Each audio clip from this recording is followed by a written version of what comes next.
السلام علیکم ورحمۃ اللہ وبرکاتہ۔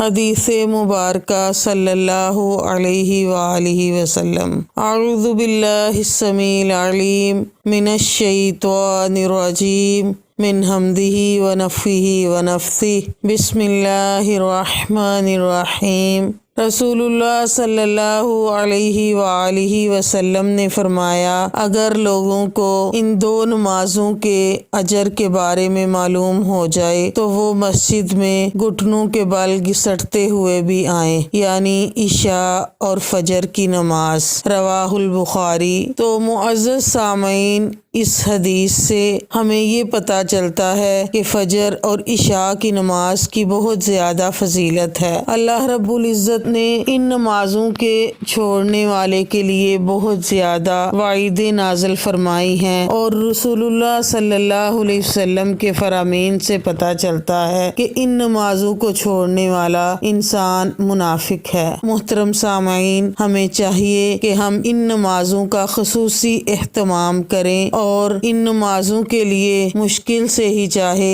جماعت کا اہتمام کریں اور مساجد میں ادا کریں۔ اللہ رب العزت ہمیں عمل کی توفیق عطا فرمائے، آمین یا رب العالمین۔